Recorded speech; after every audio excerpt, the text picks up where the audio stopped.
Holi week. तो कल के दिन में एक्चुअली क्या हुआ, कल का दिन पहला दिन, तो कल के दिन में क्या हुआ करके मैंने कल आपके बीच में बताया। प्रभु यीशु यरूशलेम में गधे के ऊपर बैठकर क्या किया, यरूशलेम में आया और यरूशलेम के मंदिर को पूरा उसने क्या किया, घूम कर देखा। लोगों ने खजूर के पत्ते को हाथ में लेकर परमेश्वर को क्या किया, महिमा किया, होसाना कर कर परमेश्वर को स्तुति किया।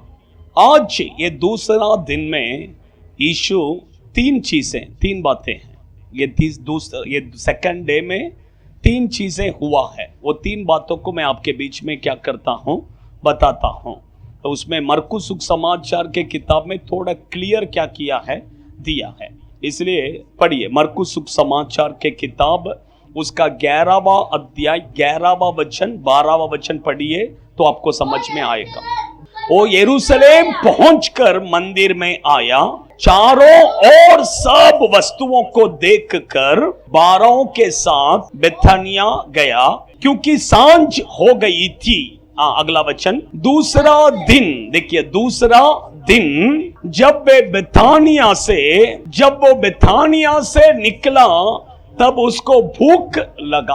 आप समझ रहे, इसके आगे आप पढ़ेंगे तो पता चलेगा। देखिए फर्स्ट क्या हुआ, देखिए मैंने जैसा बताया कल के दिन में पाम संडे के दिन यीशु यरूशलेम के मंदिर में गया। यरूशलेम के मंदिर को पूरा घूम घूम कर क्या किया, देखा। जब शाम हो गया था तो फिर से किधर चला गया, बेथानिया में चला गया। उसके बाद अगला दिन सुबह में बेथानिया से फिर से यरूशलेम क्या करते हैं, यीशु आते हैं। तो रास्ते में चलकर आते समय यीशु को बहुत क्या करता है, भूख लगता है। पहला संभव मैं कहता हूं क्या हुआ करके, तब वहां पर रास्ते में एक अंजीर का पेड़ वहां पर खड़ा था।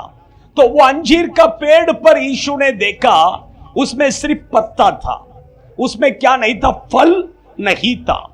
तुरंत यीशु ने वो अंजीर के पेड़ को क्या किया, श्राप दिया।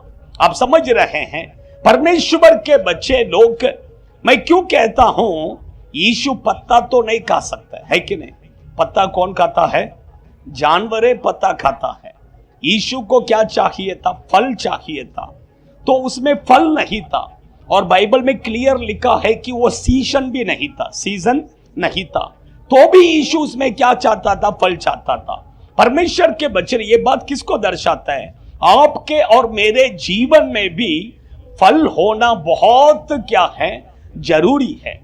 क्योंकि फल नहीं है तो यीशु, देखिए यूहन्ना सुसमाचार के किताब में भी आप पढ़ते समय वहां पर प्रभु ने कहा है, 15वां अध्याय 2 वचन से आप पढ़ेंगे तो, जो डाली मुझ में है और नहीं फलती उसे वो काट डालता है, चाटता है। 5वां वचन पढ़िए, मैं डाक लता हूं, तुम डालिया हो। जो मुझ में बना रहता है और मैं उसमें, वो बहुत फल लाता है। आप अच्छा ध्यान से सुनिए, परमेश्वर के बच्चे लोग, प्रभु चाहते हैं कि आप और मैं प्रभु के लिए क्या करना है, फल लाना है। तो यीशु यहां पर कहते हैं कौन फल दे सकता है, जो मुझ में बना रहता है और मैं भी उसमें बना रहता हूं, तो वो क्या करे, बहुत से फल लाएगा। उसका मतलब एक व्यक्ति अगर प्रभु में है तो वो फल लाएगा। अगर एक व्यक्ति फल नहीं लाता है तो वो प्रभु में नहीं है, वो प्रभु में नहीं है। यही सच बात है। इसलिए परमेश्वर के बच्चे लोग, आपको और मुझे फल लाना है। फल बोलेंगे तो क्या है, बाइबल कहता है कि स्तुति, हम जो अपने होठों से परमेश्वर को स्तुति करते हैं वो एक फल है। दूसरा गलातियों के किताब में लिखा है 5वां अध्याय में, आत्मा का फल करके 9 चीजें लिखा है। इतना ही नहीं, हम अगर एक व्यक्ति को सुख समाचार बताकर प्रभु में लाते हैं तो वो भी क्या है, प्रभु के लिए फल लाना है। परमेश्वर के बच्चे, ये 3 प्रकार का फल हमारे जीवन में होना है। आप समझ रहे हैं, ये बहुत क्या है, जरूरी है। देखिए यीशु ने फर्स्ट उस वृक्ष को देखा, अंजीर के पेड़ को देखा, उसमें फल नहीं है, तो यीशु ने उसको क्या किया, श्राप दिया। वो तुरंत देखिए वो पेड़ क्या हो गया, पूरे रीति से सूख गया कर वचन में लिखा है। परमेश्वर के बच्चे, अभी सेकंड संभव आज के दिन में क्या हुआ, वो भी मैं बताता हूं। आगे पढ़िए आप 15वां मरकुस सुसमाचार के किताब 11वां अध्याय उसका 15वां वचन पढ़िए। फिर वे यरूशलेम में आए, वो मंदिर में गया और वहां जो लेन देन कर रहे थे उन्हें बाहर निकालने लगा और कबूतर बेचने वालों के चौकियां उलट दिया। देखिए परमेश्वर के बच्चे लोग, अभी देखिए यीशु ने सेकंड काम आज के दिन में क्या किया कि परमेश्वर के मंदिर में जाकर परमेश्वर के मंदिर को क्या करने लगा, शुद्ध करने लगा। क्योंकि वहां पर बेचने वाले सब वहां पर बैठे, कबूतर बेचने वाले, लेन देन करने वाले सब वहां पर बैठे थे। परमेश्वर ने देखा, सब को क्या किया, उठा कर फेंका। एक क्या बोलते, एक छाबू लिया, छाबू लेकर सबको तोड़ फोड़ किया। आप समझ रहे हैं, इतना सब कुछ यीशु अकेला खड़ा रहकर वहां पर कर रहा है, लेकिन कोई उसका विरोध नहीं किया, कोई उसका विरोध नहीं किया, कोई तू पूछा भी नहीं कि तू क्यों ऐसा कर रहा है करके। लेकिन यीशु ने खुद कहा, 17वां वचन पढ़ेंगे तो यीशु कहते हैं, क्या यह नहीं लिखा है मेरा घर सब जातियों के लिए प्रार्थना का घर है। परमेश्वर का मंदिर क्या है, प्रार्थना का घर। परमेश्वर का मंदिर का और एक नाम है प्रार्थना का घर। परमेश्वर के बच्चे, बाइबल कहता है कि आपका और मेरा शरीर जो है ये परमेश्वर का मंदिर है। आप समझ रहे हैं, ये मंदिर में, ये मंदिर को अशुद्ध नहीं करना है। ये मंदिर में परमेश्वर को अप्रसन्न करने वाले कोई भी चीज इस मंदिर के अंदर नहीं रहना है। अगर कुछ भी परमेश्वर को अप्रसन्न करने वाला, मंदिर को खराब करने वाला अगर कुछ भी चीज है तो उसको हम क्या करना है, निकाल देना है। दूसरा मैं बताता हूं कि वहां पर प्रार्थना होना है। सोचिए आपका और मेरा जीवन में प्रार्थना है क्या? एक दिन में हम कितना घंटा हम प्रार्थना करते हैं? बाइबल के वही यीशु कहते हैं कि परमेश्वर का मंदिर बोलेंगे तो उसका और एक नाम है प्रार्थना का घर। वहां पर प्रार्थना होना चाहिए, वहां पर हमेशा क्या होना चाहिए, प्रार्थना। अभी देखिए एक मंदिर है, एक चर्च है, चर्च में प्रेयर के लिए क्या रहता है, क्या रहता है, टाइम रहता है कि नहीं? अभी देखिए 8 बजे से 9 बजे तक रोज यहाँ पर क्या है, प्रार्थना है, टाइम है कि नहीं? संडे का दिन आराधना है, सुबह 9 बजे से 11 बजे तक, फिर 11 बजे से 1 बजे तक, फिर शाम को 7 बजे से 8:30 बजे तक, ऐसा सब प्रार्थना के लिए टाइम है। उसी तरह हमारा शरीर परमेश्वर का मंदिर है, ये मंदिर में प्रार्थना हमेशा होना चाहिए, रोज होना चाहिए, और उसका टाइम होना चाहिए। उसका क्या होना चाहिए, टाइम। ऐसा नहीं कि कभी भी उठो, कभी भी जब मन करते तब उठो प्रार्थना करो, ऐसा नहीं है। प्रार्थना का एक टाइम होना चाहिए। इतना बजे से इतना बजे तक मेरा प्रार्थना का टाइम है, क्योंकि हम परमेश्वर का मंदिर है। तो ये मंदिर में टाइम होना चाहिए, इतना बजे से इतना बजे तक रोज क्या करेगा, प्रार्थना रहेगा। आप समझ रहे हैं, इसलिए ऐसा प्रार्थना होना बहुत जरूरी है। आपका प्रार्थना का टाइम है क्या? कोई टाइम है? आपका टाइम है सुबह 5 बजे, प्रिया का टाइम है नहीं है? तो क्या करने का, अभी टाइम फिक्स करने का है, कौन सा टाइम?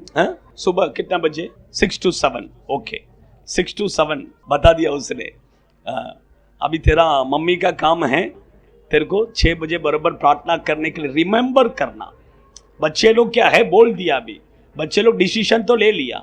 अभी माँ बाप का काम क्या है, बच्चों को याद दिलाना, बेटा तूने चर्च में बोला था, क्या बोला, 6 बजे से 7 बजे तक मैं प्रार्थना करूंगा, कर तू रोज क्या करना, तू प्रार्थना करना। तो चर्च बोलेंगे तो उधर क्या, प्रेयर का टाइम।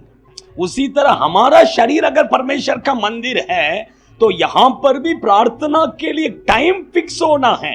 कभी भी आओ, कभी भी प्रार्थना करो, ऐसा नहीं। आप समझ रहे हैं? हाँ, यही बहुत जरूरी है।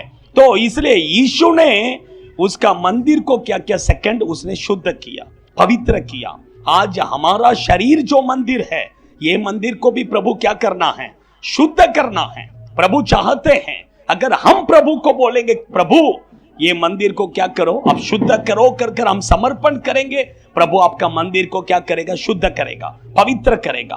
तीसरा काम क्या हुआ, देखिए इसमें नहीं लिखा है, मरकुस में नहीं दिया है, लेकिन आप मत्ती सुसमाचार के किताब 21वां अध्याय पर आएंगे तो वहां पर आप पढ़ सकते हैं। देखिए 14वां वचन पढ़िए, 13वां वचन में प्रभु कहते हैं कि मेरा घर प्रार्थना का घर है करके कहते हैं। अगला वचन में देखिए, तब अंधे लंगड़े मंदिर में उसके पास आए और उसने उन्हें चंगा किया। परमेश्वर के बच्चे लोग, थर्ड आज के दिन में हुआ घटना क्या है? मंदिर में जब यीशु सब मंदिर को शुद्ध किया, उसके बाद अंधे लंगड़े सब बीमार लोग यीशु के पास आए। यीशु उन्हें क्या किया? चंगा किया। यीशु ने उन्हें क्या किया? चंगा किया। देखिए, यीशु जितने लोगों को चंगा किए, इसमें बाइबल में तो है, बहुत कम लिखा है और कम लोगों के बारे में लिखा है, लेकिन यीशु ने बहुत सारे लोगों को क्या किया है? चंगा किया है। आज के दिन में भी देखिए, अंधों को, लंगड़ों को भी प्रभु ने क्या किया? चंगा किया। परमेश्वर के बच्चे लोग, मैं कहता हूं कि आज का दिन में आप अगर विश्वास करेंगे तो आपका शरीर में भी अगर कुछ भी बीमारी रहेगा, प्रभु यीशु उसे आज चंगा करने के लिए वो सामर्थ्य प्रभु है। आइए हम सब खड़े हो जाएंगे, अपने आंखों को बंद करेंगे। फर्स्ट मैंने कहा, अंजीर का वृक्ष में फल नहीं था। यीशु को बहुत भूख लग रहा था, तब उसने अंजीर का वृक्ष को श्राप दिया। परमेश्वर के बच्चे लोग, वो वृक्ष और कोई नहीं है, आपको और मुझे दर्शाता है। हम भी प्रभु को फल लाना है, फल देना है। फल बोलेंगे तो मैं 3 चीजों को बताया। एक है स्तुति, दूसरा है आत्मा का फल करके बाइबल में 9 चीजें हैं। तीसरा है हम लोगों को सुख समाचार बताकर प्रभु में लाते हैं, वही फल है। ये तीनों फल आपका और मेरा जीवन में होना है। यीशु जब आएगा उसे फल मिलना है। फल नहीं रहेगा तो वो श्राप देगा। परमेश्वर के बच्चे लोग, समर्पण कीजिए in the name of Jesus. आपका वृक्ष में फल है क्या? आज यीशु आपका वृक्ष के पास आया है। आप ही पेड़ है। यीशु आपके पास आया है, आपके पास फल है क्या? आपने यीशु के लिए फल लाया है क्या? जरा जांच कर देखिए, सोच कर देखिए परमेश्वर के बच्चे लोग।